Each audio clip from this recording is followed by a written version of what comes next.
اس آفت اس سائل نے دعا دی کہ اللہ تعالیٰ تجھے جملہ آفتوں سے محفوظ رکھے. اس نے تیسری روٹی بھی دے دی. اب اس سائل نے دعا دی اللہ تجھے توبہ کی توفیق عطا فرما. اب اس دوران ایک بڑا سانپ اس کی گٹھڑی میں داخل ہو چکا تھا کیونکہ حضرت عیسیٰ نے دعا کی تھی اس کو ہلاکت کی. ایک بڑا سا سانپ جو ہے اس کی کپڑوں کی گٹھڑی میں داخل ہو چکا تھا. جب دھوبی نے کپڑے لینے کا ارادہ کیا تو اس سانپ نے اسے ڈسنا چاہا.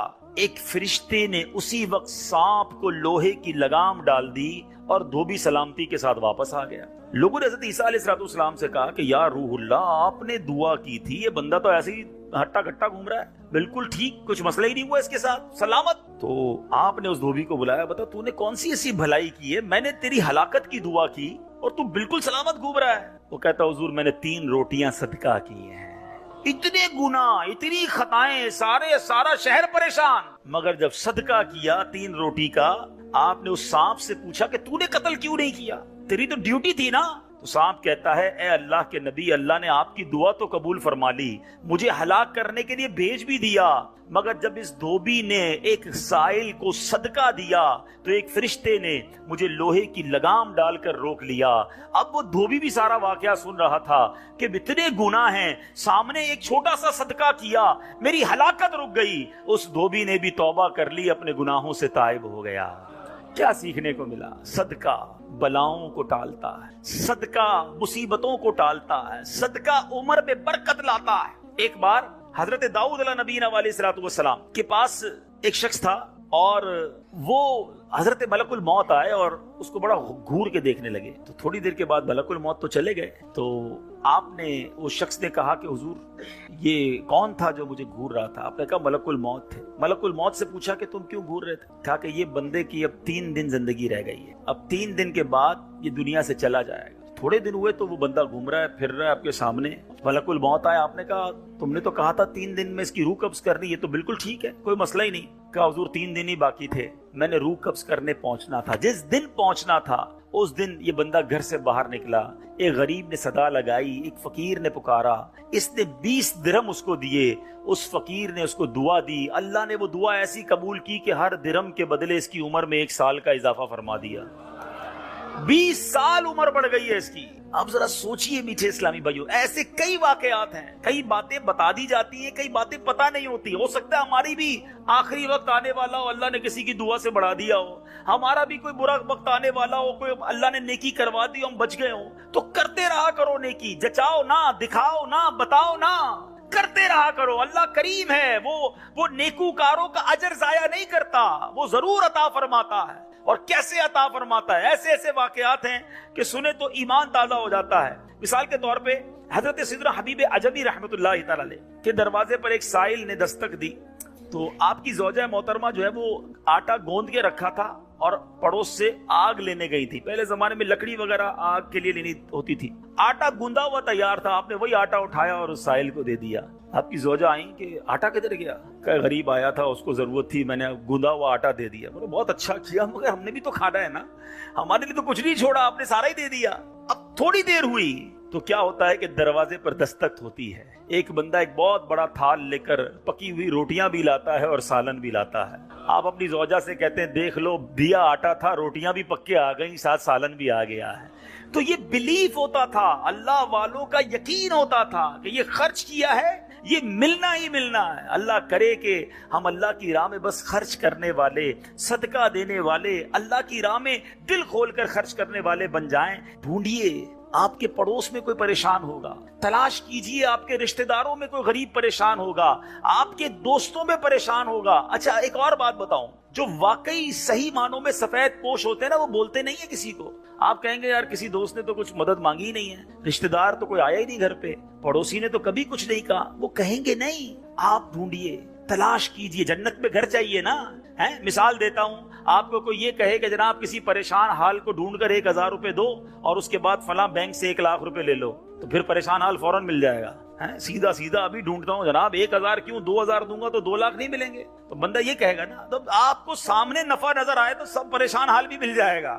اللہ کے بندوں, جنت میں محل کا وعدہ ہے, ڈھونڈیے نا, آپ کے غریب رشتہ دار پریشان ہوں گے، کسی کی بچی کی شادی ہونے والی ہوگی، کوئی بیچارہ گھر میں اچھا کھانا نہیں کھاتا ہوگا، چلے جائیں اس کے گھر اور اس کی کچھ مدد کر کے آئیں۔ اور ایک اور بات بھی بتا دوں، بعض اوقات جب یہ پریشان حالوں کی پریشانیاں دور کرنے کی بات ہوتی ہے نا، تو بندہ سمجھتا ہے یار یہ پیسے سے ہی دور ہوگی، میں تو ہوں ہی غریب۔ تو یہ بھی نہیں ہے، ہر پریشانی پیسے سے دور نہیں ہوتی۔ اگر پریشانیوں کا حل پیسہ ہوتا تو دنیا میں کوئی مالدار پریشانی نہ ہوتا، اس کو پریشانی آتی پیسے خرچ کرتا، پریشانی دور کر دیتا۔ ایسا نہیں ہے، ہر پریشانی کا مداوا، ہر پریشانی کا سولوشن پیسہ نہیں ہے۔ آپ کو یہ نہیں کہا گیا کہ جو مالی مدد کرے گا اسے جنت میں محل دیا جائے گا۔ جو کسی مسلمان کی پریشانی دور کرے، بعض اوقات حوصلہ دینے سے پریشانی دور ہو جاتی ہے، ہمت دلانے سے پریشانی دور ہو جاتی ہے۔ یار گھبرانا نہیں، میں تمہارے ساتھ ہوں، ٹینشن مت لینا، میں بیٹھا ہوں۔ بیمار ہے، اس کے گھر چلے گئے، تھوڑی دیر اس کے ساتھ بیٹھے، اسے ڈاکٹر کے پاس لے گئے، کسی کا بیچارے کا کوئی معاملہ ہے تو ساتھ جا کر وہ معاملہ حل کروا دیا۔ یہ کبھی کبھی کچھ اچھے میٹھے بول بھی پریشانی دور کر دیتے ہیں، لیکن ہمیں اچھے بول بھی تو آنے چاہیے، مسکرانا بھی تو آنا چاہیے، حوصلہ دینے بھی تو آنا چاہیے۔ سیدی اعلیٰ حضرت امام اہل سنت کمال کی بات لکھتے ہیں، آپ فرماتے ہیں شربت نہ دیں نہ دیں، کریں بات لطف سے۔ شربت نہیں پلانا، نہ پلاؤ، اچھی بات تو کر لو یار۔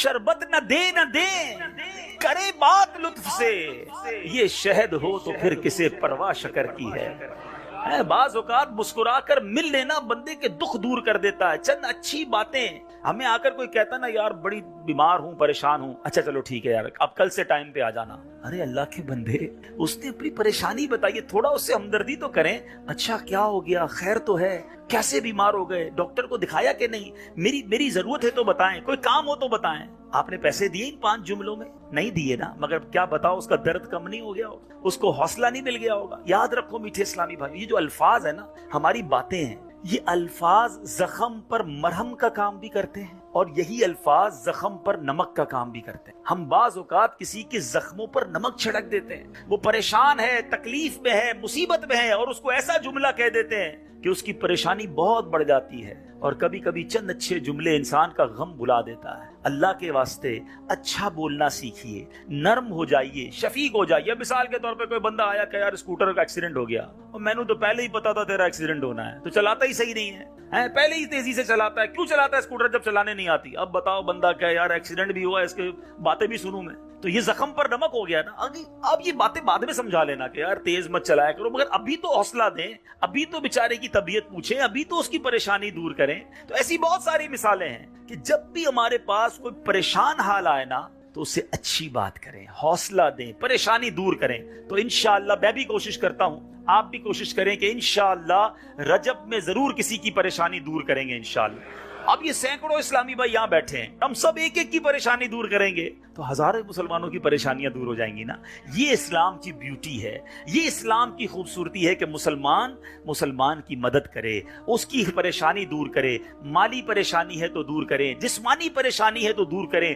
بعض اوقات فقط مورل پریشان ہوتا ہے، اکیلا ہوتا ہے، تنہا ہوتا ہے، مایوس ہو گیا ہوتا ہے، آپ اٹھا دیں اسے، ہمت دے دیں، وہ اگلا کھڑا ہو جاتا ہے۔ تو ہمیں یہ کام کرتے رہنا چاہیے۔ تو بہرحال آج کے اس مختصر سے بیان میں جو میں نے چند باتیں قرآن و حدیث کی روشنی میں، بزرگان دین کے واقعات کی روشنی میں آپ کو بتائیں کہ اللہ کی راہ میں خرچ کیجئے، دل کھول کر خرچ کیجئے۔